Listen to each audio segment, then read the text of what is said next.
Hi, എല്ലാവർക്കും പുതിയൊരു വീഡിയോയിലേക്ക് സ്വാഗതം. സൂപ്പർ കൺമണിയുടെ മെഗാ എപ്പിസോഡായിരുന്നു ഇന്ന്. ഡിസൈനും കൊണ്ട് പോകുന്ന അനിരുദ്ധനെ കരീം സാഹിബ് തടയുന്നുണ്ട്. അനിരുദ്ധ് മാനസികമായിട്ട് ഫോണിലൂടെ സംസാരിച്ചുകൊണ്ടിരിക്കുകയായിരുന്നു. ആ കോൾ കട്ട് ചെയ്തിട്ടില്ല. അനിരുദ്ധൻ്റെയും സാഹിബിൻ്റെയും സംസാരം കേൾക്കുമ്പോൾ മാനസ ഇടയ്ക്ക് എന്തോ പറയാൻ ശ്രമിക്കുന്നുണ്ട്. അനിരുദ്ധൻ പറയും മേഡം 1 മിനിറ്റ് എന്ന്. കരീം സാഹിബ് പറയും ഇപ്പം വിളിക്കുന്നവരോട് നീ ഒന്ന് വെയിറ്റ് ചെയ്യാൻ പറയാൻ. കോൾ കട്ട് ചെയ്തിട്ടില്ല. സാഹിബ് ആ ഡിസൈൻ അനിരുദ്ധനോട് ആവശ്യപ്പെടുന്നുണ്ട്. അനിരുദ്ധൻ അറിയാത്ത പോലെ ഭാവിക്കും ഏത് ഡിസൈൻ എനിക്കൊന്നും അറിയത്തില്ല, കൂടുതൽ കളിച്ച് നിങ്ങൾ വിവരം അറിയുമെന്നൊക്കെ പറയും.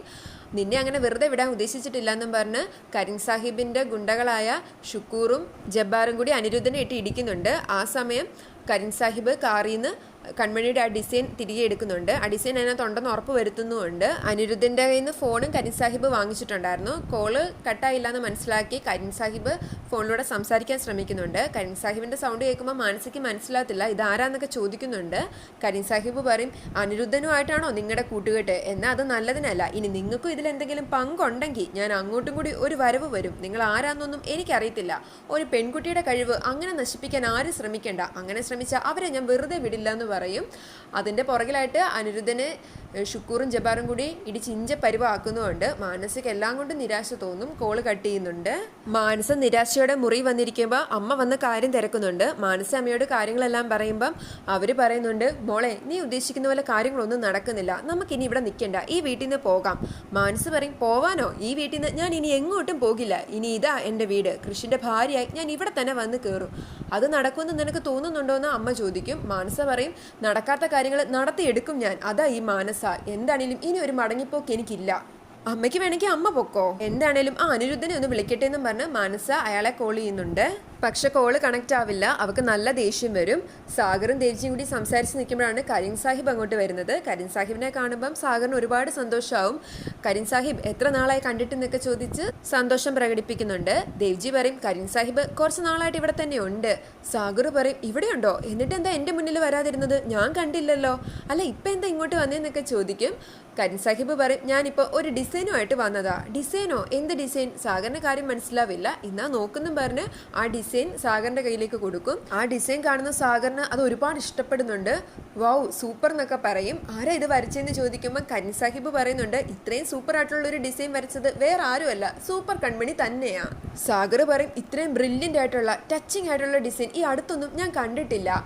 ദേവ്ജിയൻ ഡിസൈൻ കാണിക്കുന്നുണ്ട്. ദേവ്ജിക്ക് ഒരുപാട് ഇഷ്ടപ്പെട്ട ഡിസൈന്. സാഗർ പറയും ദേവ്ജി പറഞ്ഞിട്ടില്ലേ കൺമണിയുടെ വിരലുകൾ ദൈവം അനുഗ്രഹിച്ചതാന്ന്, ഉറപ്പായിട്ടും അങ്ങനെയാണ് ദേവ്ജി, അല്ലെങ്കിൽ ഇത്രയും മനോഹരമായ ഒരു ഡിസൈൻ വരയ്ക്കാൻ പറ്റില്ല. ദേവ്ജി ചോദിക്കും സാഗർ പറഞ്ഞിരുന്നില്ലേ ബാക്കിയുള്ളവരെ കൊണ്ടും കൂടി ഈ ഡിസൈൻ ഒന്ന് വരപ്പിക്കായിരുന്നു എന്ന്, ഇപ്പോഴും ആ പറയുന്നതിൽ ഉറച്ചു നിൽക്കുന്നുണ്ടോ? സാഗർ പറയുന്നുണ്ട് ഒരിക്കലും ഇല്ല, ഇത്രയും മനോഹരമായ ഡിസൈൻ കൺമണിക്ക് മാത്രമേ വരയ്ക്കാൻ പറ്റൂ. അല്ല ഈ ഡിസൈൻ എങ്ങനെയാ കരീം സാഹിബിന്റെ കയ്യിലെത്തിയത്? ദേവ്ജി പറയും ഞാൻ പറയാം. മഹി ആ ഡിസൈനുമായി പോന്നു കഴിഞ്ഞപ്പം കേണൽ എന്നെ വിളിച്ച് പറഞ്ഞിരുന്നു. മഹിയുടെ കുട്ടിക്കളിയൊക്കെ കാണുമ്പോൾ കേണലിനൊരു സംശയം ഡിസൈൻ ഇവിടെ എത്തുമോ ഇല്ലയോ എന്ന്. അന്നേരം തന്നെ ഞാൻ കരീം സാഹിബിനെ വിളിച്ച് അറിയിച്ചു ഒന്ന് ശ്രദ്ധിച്ചേക്കണമെന്ന്. കരീം സാഹിബ് പറയും പിന്നെ എന്താ ഉണ്ടായെന്ന് ഞാൻ പറയാം. സാഗർ മോനെ, ഈ കൺമണിയെ കെട്ടാൻ വേണ്ടി വട്ട് പിടിച്ച് ഒരുത്തം നടക്കുന്നുണ്ട്, ഒരു വരുണ്. അവനും അവൻ്റെ കൂട്ടുകാരനും കൂടി ചേർന്ന് ഒരു പദ്ധതി ഇട്ടു. അതിൻ്റെ ഫലമായി മഹിയുടെ കാറ് തടയുകയും മഹി അവർ പോലീസ് ജീപ്പിൽ കയറ്റി കൊണ്ടുപോവുകയും ചെയ്തു. ഈ ഡിസൈനുമായിട്ട് അവൻ്റെ കൂട്ടുകാരൻ അനിരുദ്ധനും പോയി. അവൻ്റെ പുറകെ ഞാനും ചെന്ന് വണ്ടി അങ്ങ് ബ്ലോക്ക് ചെയ്തു. അവനെ നമ്മുടെ ജബ്ബാറും ഷുക്കൂറും കൂടി ഇടിച്ചിഞ്ച പരിവാക്കുന്നുണ്ട്. ആ സമയം ഞാൻ ഈ ഡിസൈനും എടുത്ത് ഇങ്ങ് പോന്നു. എല്ലാം കേൾക്കുമ്പോൾ സാഗറിന് എന്തൊക്കെയോ പോലെയാണ്. അയാൾ ചോദിക്കുന്നുണ്ട് ഇതൊക്കെ എന്താ ദേവ്ജി? സാഹിബ് പറയും വരുണിൻ്റെ അനിരുദ്ധൻ്റെയും പുറകില് ആരോ ഉണ്ട്, അയാളാണ് ഇതിൻ്റെ എല്ലാം തലച്ചോറ്, അതാരാന്ന് കണ്ടുപിടിച്ച അയാളുടെ കാര്യം ഞാൻ ഏറ്റു. ദേവ്ജി പറയും അതൊക്കെ നമുക്ക് കണ്ടുപിടിക്കാം, പക്ഷെ ഇന്ന് സന്തോഷത്തിൻ്റെ ദിവസമാണ്, നമുക്ക് ഈ സന്തോഷം ശരിക്കും ആഘോഷിക്കണം. സാഗറെ ഈ ഡിസൈന് ശങ്കർമോഹൻ ഇഷ്ടപ്പെടുവോ? സാഗർ പറയും പിന്നെ ഉറപ്പായി ഇഷ്ടപ്പെടും, അലികയുടെ സ്ഥാനം ഇനി അങ്ങ് മുകളിലായിരിക്കും. കരീം സാഹിബ് പറയും സൂപ്പർ കൺമണി നിങ്ങളുടെ മകനും കൂടി ചേർന്ന ഇതുപോലെ കുറേ അത്ഭുതങ്ങൾ സംഭവിക്കും. അത് കേൾക്കുമ്പോൾ സാഗറിന്റെ മുഖം അങ്ങ് മാറുന്നുണ്ട്. ദേവ്ജി പതിയെ സാഹിബിനെ തട്ടും മിണ്ടണ്ടെന്നും പറഞ്ഞ് പിന്നെ വിഷയം മാറ്റാൻ ദേവ്ജി ശ്രമിക്കുന്നുണ്ട്. ശരിക്കും കരീം സാഹിബ് ഇടപെട്ടതുകൊണ്ടാ ഇന്ന് ഈ ഡിസൈൻ ഇവിടെ എത്തിയെന്നൊക്കെ പറയും. സാഗറും പറയുന്നുണ്ട് ശരിക്കും നിങ്ങളൊരു ദൈവദൂതൻ തന്നെയാ. അല്ല ഇതിനു മുമ്പ് അലിഗയിലെ എന്തെങ്കിലും കാര്യത്തിൽ നിങ്ങൾ ഇടപെട്ടിട്ടുണ്ടോ? അതുപോലെയാണ് സംസാരം, അതുകൊണ്ട് ചോദിച്ചതാ. ദേവ്ജി പറയും ഇല്ല, ഇത് ആദ്യമായിട്ടാ അല്ലേ സാഹിബേ? സാഹിബും അതേന്ന് പറയും. സാഹിബ് പറയുന്നുണ്ട് ഇനി ഞാൻ ഇറങ്ങുക, ആ സ്റ്റേഷനിൽ ചെന്ന് ആ ചെറുക്കനെ ഇങ്ങ് ഇറക്കിക്കൊണ്ട് വരട്ടെ എന്നും പറഞ്ഞ് യാത്ര പറഞ്ഞ് അവിടുന്ന് പോകുന്നുണ്ട്. കരീം സാഹിബിൻ്റെ അനിരുദ്ധൻ്റെ ഫോൺ ഉണ്ടായിരുന്നല്ലോ, അന്നേരം അതിനകത്ത് മാനസയെന്നൊന്നും ആണോ അനിരുദ്ധൻ സേവ് ചെയ്തേക്കുന്നതെന്ന് അറിയില്ല. അങ്ങനെയാണെങ്കിൽ ആ ഒരു പേരൊന്ന് പറഞ്ഞാൽ മതിയായിരുന്നു, എന്തെങ്കിലും ഒരു സൂചന കിട്ടിയേനെ ഇവർക്ക്. അയാൾ പോയി കഴിയുമ്പം സാഗർ ചോദിക്കുന്നുണ്ട്, കരീം സാഹിബിന് എങ്ങനെ കൺമണിയെയും കൃഷ്ണനെയും കുറിച്ചൊക്കെ ഇത്രയും നന്നായിട്ട് അറിയാം? അവർ തമ്മിൽ അങ്ങനെ എന്തെങ്കിലും അടുപ്പമുണ്ടോ? ദേവ്ജി പറയും, ഇല്ലെന്നേ, അതിങ്ങനെ ചുമ്മാ പറയുന്നതാ. അല്ല, ഡിസൈൻ എങ്ങനെയുണ്ട്? സാഗർ പറയും, ഗംഭീരം, മനോഹരം, പറയാൻ വാക്കുകളില്ല, അത്രയ്ക്കുണ്ട്. ദേവ്ജി പറയും, ഞാൻ പറഞ്ഞിട്ടില്ലേ, എല്ലാ കഴിവുകളും തികഞ്ഞ ഒരാൾ തന്നെയാ കൺമണി. സാഗർ പറയും, ഡിസൈനർ എന്ന നിലയിൽ കൺമണി നല്ലൊരു കുട്ടി തന്നെയാണ്, പക്ഷെ അതിനപ്പുറത്തേക്ക് ഒരു ചർച്ച വേണ്ടെന്ന് പറഞ്ഞ് ഡിസൈൻ ദേവ്ജിയെ ഏൽപ്പിച്ച് സാഗർ അവിടെ നിന്ന് പോകും. കൺമണി പൂളിൻ്റെ സൈഡിൽ നിൽക്കുമ്പം കൃഷ് സന്തോഷത്തോടെ ഓടിച്ചെന്ന് അവളെ കെട്ടിപ്പിടിച്ച് അവളെയും കൊണ്ട് പൂളിലേക്ക് ഒറ്റൊരു ചാട്ടാണ്. കൺമണിക്ക് കാര്യം മനസ്സിലാവില്ല. ഒന്ന് മുങ്ങി പൊങ്ങിയിട്ട് കൺമണി ചോദിക്കുന്നുണ്ട്, എന്താ സാർ കാര്യമെന്ന്. കൃഷ് പറയും, അച്ഛൻ നിന്റെ ഡിസൈൻ കണ്ടു. എന്നിട്ട് കൃഷ് പറയും, അച്ഛന് നിന്റെ ഡിസൈൻ ഒരുപാട് ഇഷ്ടപ്പെട്ടു, നിന്നെക്കുറിച്ച് ഒരുപാട് അച്ഛൻ സംസാരിച്ചു. കൺമണിക്കും അതെല്ലാം കേൾക്കുമ്പോൾ സന്തോഷമാവും. ആ സന്തോഷത്തിൽ തന്നെ കൃഷിനെ കെട്ടിപ്പിടിച്ചൊരു ഉമ്മയും കൊടുക്കും. കൃഷ് ആകെ അമ്പരന്ന് നിൽക്കുകയാണ്. പെട്ടെന്നാണ് കൺമണി സ്വബോധത്തിലേക്ക് വരുന്നത്. അവള് പറയും, സോറി, ഞാൻ പെട്ടെന്ന് ഒരു സന്തോഷത്തിൽ ചെയ്തു പോയതാ. കൃഷി പറയും, എനിക്കാ ഇപ്പം ഇവിടെ ലോട്ടറി അടിച്ചത്. ലോട്ടറി അടിക്കാതെ തന്നെ ബമ്പർ അടിച്ചു. സാധാരണ ഞാൻ പുറകെ നടക്കും ചോദിച്ച്, ഇതിപ്പം ചോദിക്കാതെ തന്നെ കിട്ടിയപ്പം അതിനിരട്ടി സന്തോഷമാ. കൺമണി പറയും, ആ ഡിസൈൻ ഇവിടുന്ന് കൊണ്ടുപോയപ്പോൾ മുതൽ മനസ്സിനാകെ ഒരു ടെൻഷനായിരുന്നു, സാഗർ സാറിന് അത് ഇഷ്ടപ്പെടുമോ എന്ന് ഓർത്തിട്ട്. ഇപ്പം സന്തോഷമായി. ശങ്കർ മോഹൻ അത് ഇഷ്ടപ്പെട്ടില്ലേലും കുഴപ്പമില്ല, സാഗർ സാറിന് ഇഷ്ടപ്പെട്ടല്ലോ, എനിക്കത് മതി. കൃഷി പറയും, നോക്കിക്കോ, ഇന്ന് വീട്ടിൽ അച്ഛൻ സംസാരിക്കുന്ന മുഴുവൻ ഡിസൈനെ കുറിച്ചും നിന്നെക്കുറിച്ചും ആയിരിക്കും. കൺമണി പറയും, എന്നെക്കുറിച്ച് സംസാരിക്കാത്തല്ലേ സാർ നല്ലത്? എന്നെക്കുറിച്ച് സംസാരിച്ച ആൻറ്റി അമ്മയ്ക്കും മാനസാമേടത്തിനും ഒന്നും അത് ഇഷ്ടാവില്ല. കൃഷി പറയും, മറ്റുള്ളവരുടെ ഇഷ്ടക്കേടൊക്കെ ആര് നോക്കുന്നു? അച്ഛന് നിന്റെ ഡിസൈൻ ഇഷ്ടപ്പെട്ടു, നിന്നോടുള്ള മതിപ്പും കൂടി. അമ്മയ്ക്ക് പിന്നെ നിന്നെ പണ്ടേ ഇഷ്ടമാണല്ലോ, സ്വന്തം മോളായിട്ടല്ലേ നിന്നെ കരുതിയിരുന്നത്. നമ്മളുടെ കല്യാണക്കാര്യം അമ്മയോടായിരിക്കും ഞാൻ ആദ്യം പറയാൻ പോകുന്നത്. കൺമണി പറയും, പക്ഷെ ഇപ്പോഴത്തെ ഈ സ്നേഹമൊക്കെ കല്യാണക്കാര്യം പറയുമ്പോൾ എങ്ങനെയായിരിക്കും എന്നോർത്താ എന്റെ പേടി. കൃഷി പറയും, ഒരു പേടിയുടെ ആവശ്യമില്ല, എന്റെ ഒരാഗ്രഹത്തിനും എന്റെ അമ്മ എതിര് നിൽക്കില്ല. കൺമണി നല്ല സന്തോഷത്തിൽ തന്നെയാണ്. അവള് പറയുന്നുണ്ട്, ഇവിടെ വന്നപ്പം പ്രതീക്ഷിക്കാത്ത പലതും സംഭവിച്ചു. ഫാക്ടറിയുടെ പ്രശ്നങ്ങൾ സോൾവ് ചെയ്തു, എന്റെ ഡിസൈൻ എല്ലാവർക്കും ഇഷ്ടമായി. നാളെ ഫാക്ടറിയുടെ ഉദ്ഘാടനമാണ്. കൃഷി പറയും, നീ ഇടിച്ചു കയറി ഉമ്മ തരുന്നു. കൺമണി അവനെ ഒന്ന് കൂർപ്പിച്ച് നോക്കിയിട്ട് പറയും, എന്ത് പറഞ്ഞാലും കറങ്ങി തിരിഞ്ഞാതി വന്ന് നിന്നോണം. കൃഷി പറയും, ഇല്ല, അതിൽ വന്ന് നിന്നിട്ടില്ല, അത് തുടരാൻ പോവാ. കൺമണി പറയും, മനസ്സിലായില്ല.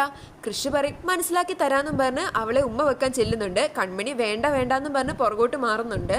ഇപ്പോഴും അവര് പൂളിൽ തന്നെയാണ്. പൂളിന്റെ ഒരറ്റത്തെത്തി മുട്ടി നിൽക്കുമ്പോഴത്തേക്കും കൃഷി പതിയെ കൺമണിക്ക് ലിപ് കിസ് കൊടുക്കും. കൺമണി അതിൽ ലയിച്ചു പോകുന്നുണ്ട്. ശ്രീനി വരുമ്പോൾ അമ്മായിമാര് ശ്രീനിയോട് ഇന്ന് വീട്ടിൽ നടന്ന കാര്യങ്ങൾ പറയും. ധനലക്ഷ്മി സ്വർണവും പണവും ഒക്കെ കൊടുക്കാൻ സമ്മതിച്ചതാ, പക്ഷെ വരുൺ അത് വാങ്ങാൻ തയ്യാറാവുന്നില്ല. അവന് അവസാനം പറയുന്നത് കൺമണിയെ കിട്ടിയാൽ മതി, എല്ലാ പ്രശ്നവും അതോടെ തീരുമെന്നാണ്. ഗോകുല് പറയുന്നുണ്ട്, നമുക്ക് ഈ കാര്യങ്ങളെല്ലാം അപ്പെ അറിയിച്ചാലോ എന്ന്. ശ്രീനി പറയുന്നുണ്ട്, ഇപ്പം അറിയിക്കേണ്ട, അവൾ ഏതോ പ്രധാനപ്പെട്ട പ്രോജക്റ്റില്ല, ഇപ്പം അറിയിച്ച് അവളെ വെറുതെ വിഷമിപ്പിക്കേണ്ട, നമ്മളെ കൊണ്ട് ഒട്ടും പറ്റില്ല എന്ന് വന്നാൽ അവളെ അറിയിക്കാം, ആ സമയം വരുണും അങ്ങോട്ട് വരും. ശ്രീനി പറയുന്നുണ്ട്, മര്യാദയ്ക്ക് സ്വർണവും പണവും വാങ്ങി നീ ഇവിടെ നിന്ന് ഇറങ്ങി പൊക്കോളാന്. വരുൺ പറയും, അങ്ങനെ ഞാൻ ഉദ്ദേശിച്ചിട്ടില്ല, ഇനി എനിക്ക് 101 പവനും 10 ലക്ഷം രൂപയും മാത്രം പോരാ, ഒരു 25 ലക്ഷം രൂപയും കൂടെ കിട്ടണം നഷ്ടപരിഹാരമായിട്ട്. ഇതിനെല്ലാം പകരമായിട്ട് കൺമണിയെ കെട്ടിച്ചു തന്നാൽ മതിയല്ലോ, കാര്യം കഴിയില്ലേ. ഗോകുല് പറയും, തന്നെ പോലെ ഒരുത്തന് കൺമണിയെ അപ്പം കെട്ടിച്ചു തരാൻ പോകുന്നില്ല, ഇനി താനൊരു 10 ജന്മം ജനിച്ചാലും ശരി കൺമണിയപ്പം തനിക്ക് കിട്ടില്ല, മര്യാദയ്ക്ക് ഇവിടെ നിന്ന് ഇറങ്ങിപ്പൊക്കോണം. ആ സമയം ധനലക്ഷ്മി വന്ന് ചോദിക്കും, മോനെ വരുണേ, ചിക്കൻ ഫ്രൈ ചെയ്യണോ ചിക്കൻ കറി വെക്കണോ? വരുൺ ഒഴികെ എല്ലാവർക്കും ദേഷ്യം വരുന്നുണ്ട്. കൺമണി ഒന്ന് ചിരിച്ചുകൊണ്ട് അവരുടെ അടുത്തേക്ക് ചെല്ലും. ശ്രീനി ചോദിക്കുന്നുണ്ട്, നീ സ്വർണവും പണവും കൊടുത്തിട്ട് ഇവൻ വാങ്ങിയില്ല അല്ലേ? അവള് പറയും, അയ്യോ ഇല്ലച്ചാ, ഞാൻ എൻ്റെ നല്ല മനസ്സുകൊണ്ട് സ്വർണവും പണവും ഒക്കെ കൊടുത്തതാ, എനിക്ക് ലക്ഷങ്ങളുടെ നഷ്ടം വരും, എന്നാലും പോട്ടെ, വീട്ടിലെ സമാധാനം തിരികെ കിട്ടുമല്ലോ എന്നോർത്ത്. പക്ഷെ വരുൺ പറയാ, ചത്താലും ശരി അതൊന്നും വാങ്ങില്ല എന്ന്. വരുൺ പറയുന്നത് കൺമണിയെ തന്നെ അവന് മതി എന്നാണ്. അമ്മായിമാർ അതിൻ്റെ ഇടയിൽ കയറി ഒച്ച വെക്കുന്നുണ്ട്. വരുണും അമ്മായിമാരും തമ്മിൽ അങ്ങോട്ടും ഇങ്ങോട്ടും ബഹളാവും. അതെല്ലാം കാണുമ്പോൾ ശ്രീനിക്ക് നെഞ്ചുവേന എടുക്കുന്നുണ്ട്. ഗോകുല് ശ്രീനിയായിട്ട് അവിടുന്ന് പോകും. വരുണും അമ്മായിമാരും തമ്മിൽ തല്ലുകൂടുന്നത് കണ്ട് ധനലക്ഷ്മി ചിരിയോടെ നിൽക്കും. വരുൺ പറയുന്നുണ്ട്, എന്തൊക്കെ വന്നാലും ശരി കൺമണി ഇവിടെ വരാതെ ഞാൻ എങ്ങോട്ടും പോവില്ല എന്ന് ഉറപ്പിച്ച് പറഞ്ഞ് അവനും അകത്തേക്ക് കയറി പോകും. സാഗർ അലികിന്ന് വരുമ്പോൾ സുജാത ചോദിക്കുന്നുണ്ട്, ഡിസൈൻ എങ്ങനെയുണ്ടെന്ന്. സാഗർ പറയും, അടിപൊളി ഡിസൈനാ, കൺമണി സമ്മതിച്ചേ പറ്റൂ, നല്ലൊരു ഡിസൈനർ തന്നെയെന്നും പറഞ്ഞ് ഒരുപാട് പുകഴ്ത്തുന്നുണ്ട്. ഇത് കേട്ട് നിൽക്കുന്ന മാനസയ്ക്ക് ദേഷ്യം വരും. സുജാതയ്ക്കും വലിയ സന്തോഷമൊന്നുമില്ല. സാഗർ ചോദിക്കും, എന്താടോ ഇതൊക്കെ കേട്ടിട്ടും തനിക്ക് സന്തോഷമൊന്നുമില്ലേ? സുജാത പറയും, സന്തോഷമൊക്കെ ഉണ്ട്, എന്നാലും കൃഷും കൺമണിയും വേറൊരു സ്ഥലത്ത് അത് അംഗീകരിക്കാൻ പറ്റുന്നില്ല. സാഗർ പറയുന്നുണ്ട്, എടോ അവിടെ പേടിക്കാൻ വേണ്ടി ഒന്നുമില്ല. ഒരു കേണൽ എന്ന് പറയുന്ന പുള്ളിയുണ്ട്.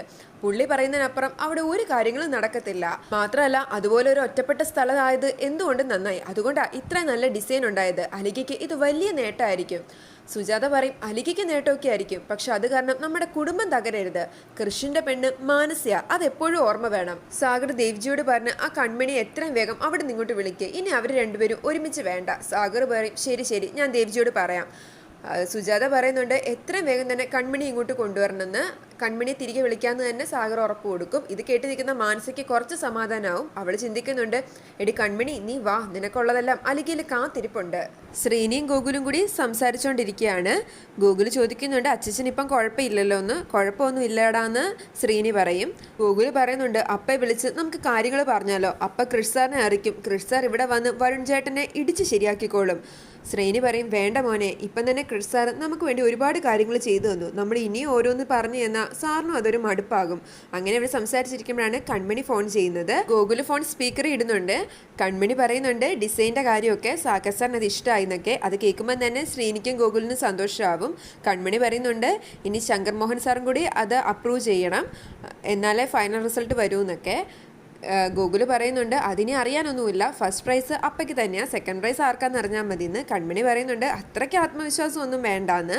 പിന്നെ നാളെ ഇവിടെ ഒരു അടഞ്ഞു കിടന്ന ഫാക്ടറി ഉണ്ട്, അത് തുറക്കും. കൃഷ് സാർ ഇടപെട്ടാണ് സമരമൊക്കെ ഒത്തുതീർപ്പാക്കിയെന്ന് പറയുമ്പോൾ ഗോകുലിന് ഒരുപാട് സന്തോഷമാവും. അവൻ വിസിലടിക്കുകയും കൈയടിക്കുകയും ഒക്കെ ചെയ്യും. ഗോകുല് പറയും, കൃഷ് സാർ എൻ്റെ ഹീറോയാ, സാർ സൂപ്പറാന്നൊക്കെ പറയും. അങ്ങനെ അവർ സംസാരിച്ചിരിക്കുമ്പോൾ കൺമണി ചോദിക്കുന്നുണ്ട്, അവിടെ വിശേഷമൊന്നും ഇല്ലല്ലോ, അച്ഛന് എല്ലാം ഓക്കെ അല്ലേ എന്നൊക്കെ. അതേന്ന് തന്നെ ശ്രീനി പറയും. അങ്ങനെ ഫോൺ കട്ട് ചെയ്യും. കൺമണി അതിനു മുമ്പ് പറയുന്നുണ്ട്, നാളെ ഫാക്ടറി ഓപ്പൺ ചെയ്യുമ്പം അച്ഛൻ്റെയും ഗൂഗിളിൻ്റെയും പ്രാർത്ഥന ഉണ്ടാവണമെന്ന്. ഫോൺ കട്ട് ചെയ്ത് കഴിയുമ്പോൾ ഗൂഗിൾ പറയുന്നുണ്ട്, ഇവിടെ പ്രശ്നമൊന്നും ഇല്ലല്ലോ എന്ന് ചോദിച്ചപ്പോൾ നമുക്ക് ഇവിടുത്തെ കാര്യമൊക്കെ തുറന്ന് പറയായിരുന്നു എന്ന്. ശ്രീനി പറയും, വേണ്ട മോനെ, അവളിപ്പം സന്തോഷത്തില്ല, ആ സന്തോഷം നമ്മളായിട്ട് ഇല്ലാതാക്കണ്ട. ഭാഗ്യശ്രീ ചിന്തിക്കുന്നുണ്ട്, എങ്ങനെയും ഇവിടുന്ന് പുറത്ത് കടക്കണം, ഏട്ടൻ്റെ അടുത്ത് എത്തണം, ഏട്ടനെ കാര്യങ്ങളെല്ലാം അറിയിക്കണം. അതിനെന്തെങ്കിലും വഴിയുണ്ടോ എന്ന് അവൾ ആലോചിക്കുന്നത്. സുമിത്രയും ബാലും താഴെ ഇരുന്ന് സംസാരിക്കുന്നുണ്ട്.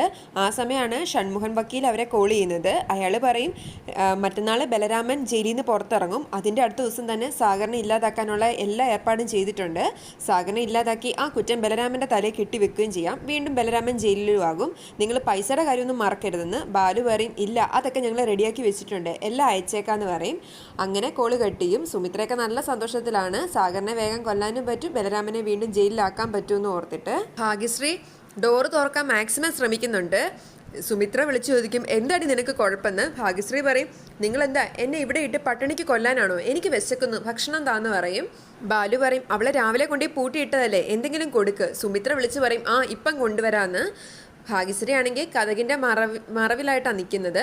സുമിത്ര വന്ന് വാതിൽ തുറക്കുമ്പം തന്നെ ഭാഗ്യശ്രീ പുറത്തേക്ക് പോകാൻ ശ്രമിക്കും. സുമിത്ര അവളെ പിടിക്കുന്നുണ്ട്. അങ്ങനെ നീ രക്ഷപ്പെടണ്ടെന്നും പറഞ്ഞ് ഭാഗ്യശ്രീ സുമിത്രയെ കട്ടിലേക്ക് തള്ളിയിട്ടിട്ട് അവിടുന്ന് ഓടി താഴെ വരുമ്പം ബാലു ഭാഗ്യശ്രീയെ പിടിക്കാൻ ചെല്ലുമെങ്കിലും ബാലുവിനെ ഭാഗ്യശ്രീ തള്ളിയിടുന്നുണ്ട്. എന്നിട്ട് കഥ തുറന്ന് വേഗം പുറത്തേക്ക് ഓടും. അന്നേരത്തേക്ക് സുമിത്രയും താഴേക്ക് എത്തുന്നുണ്ട്. സുമിത്ര പറയും, അവളെ വിടാൻ പറ്റില്ല, വേഗം തന്നെ അവളെ പിടികൂടണം. ബാലുവും സുമിത്രയും കൂടി അവളുടെ പുറകെ പോകുന്നുണ്ട്. ഭാഗ്യശ്രീ സുമിത്രയെ മുറി തള്ളിയിട്ടിട്ട് ഇറങ്ങുന്ന സമയം ആ റൂം ഒന്ന് ലോക്ക് ചെയ്തിരുന്നെങ്കിൽ കുറച്ചുകൂടി സമയം ഭാഗ്യശ്രീക്ക് കിട്ടിയേനെ. എന്തോ സ്വപ്നം കണ്ട് സാഗർ ഞെട്ടി എഴുന്നേക്കുന്നുണ്ട്. സുജാതയും കൂടെ എഴുന്നേക്കും. എന്തു പറ്റിയെന്ന് ചോദിക്കുമ്പോൾ അയാൾ പറയും, വെള്ളം വേണമെന്ന്. സുജാത കുറച്ച് വെള്ളം എടുത്ത് കൊടുക്കും. എന്താണെന്ന് ചോദിക്കുമ്പം സാഗർ പറയുന്നുണ്ട്, ഞാനൊരു ദുസ്വപ്നം കണ്ടു എന്ന്. സുജാത പറയും, സാരയില്ല, പോട്ടെ, സ്വപ്നമല്ലേ, വിട്ടുകള, കടന്നുറങ്ങാൻ നോക്കുന്നു പറയും. സാഗറിന് എന്നാലും ഉറങ്ങാൻ പറ്റുന്നില്ല. സുജാത ചോദിക്കും, എന്തു പറ്റി, ആ സ്വപ്നം കൺമുന്നിൽ നിന്ന് പോകുന്നില്ലേ, എന്ത് സ്വപ്നം കണ്ടത്? സാഗർ പറയും, ബലരാമൻ എന്നെ കുത്തുന്നതായിട്ട്. ബലരാമനെ ജയിലിൽ നിന്ന് ഇറക്കാൻ വേണ്ടി ഞാൻ ജയിലിലേക്ക് പോകുന്നുണ്ട്. ബലരാമൻ ഒറ്റയ്ക്ക് നടന്നു വരുമായിരുന്നു. അവനെ കണ്ട് ഞാൻ മോനേന്ന് വിളിക്കുമ്പോൾ അവൻ ആഞ്ഞൊരു കുത്ത്.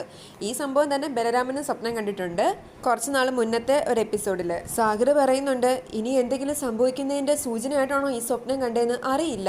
സുജാത പറയും, അങ്ങനെയൊന്നും സംഭവിക്കില്ല, ഇത് വെറും ഒരു സ്വപ്നം മാത്രമാ. ബലരാമൻ സാഗറിനെ അങ്ങനെയൊന്നും ചെയ്യുന്നത് ചിന്തിച്ചിട്ട് കൂടി ഉണ്ടാവില്ല. സാഗർ ജയിലിൽ ചെന്നപ്പം ബലരാമൻ കാല് തൊട്ട് ക്ഷമ പറഞ്ഞു എന്നല്ലേ പറഞ്ഞത്. മാത്രമല്ല ആദ്യം അന്ന് ജയിലിൽ പോയ സമയത്തും ബലരാമൻ ക്ഷമ പറഞ്ഞതല്ലേ. അവനിപ്പം നമ്മളോട് ഒരു ദേഷ്യവും കാണത്തില്ല. എന്നാലും സാഗറിന് ടെൻഷൻ തന്നെയാണ്. സാഗർ പറയുന്നുണ്ട്, ഇന്നാണെങ്കിൽ ഞാൻ ബലരാമനെ കുറിച്ച് ചിന്തിച്ചിട്ട് പോലുമില്ല. എത്ര സന്തോഷത്തോടെയായിരുന്നു ഞാൻ ഇന്നുണ്ടായിരുന്നത്. കൺമണി വരച്ച ഡിസൈൻ മാത്രമായിരുന്നു മനസ്സിൽ. അത് കേൾക്കുമ്പോൾ സുജാതയുടെ മുഖം മാറും. സുജാത പറയുന്നുണ്ട്, കൺമണിയുടെ കാര്യം പറയണ്ട സാഗർ, അവള് നല്ല കലാകാരിയൊക്കെ തന്നെയാണ്. പക്ഷെ അവള് കാരണം ഇപ്പം നമ്മുടെ കുടുംബം ഇങ്ങനെയായത്. ഞാൻ എത്രത്തോളം അവളെ സ്നേഹിച്ചതാ. അവളെ എൻ്റെ സ്വന്തം മോളായിട്ട് കണ്ടതല്ലേ. അവളെ കാണുമ്പോൾ തന്നെ എനിക്കൊരു സന്തോഷമായിരുന്നു. അവളുടെ എൻഗേജ്മെൻറ്റിന് പോലും വിളിക്കാതെയല്ലേ നമ്മൾ ചെന്നത്.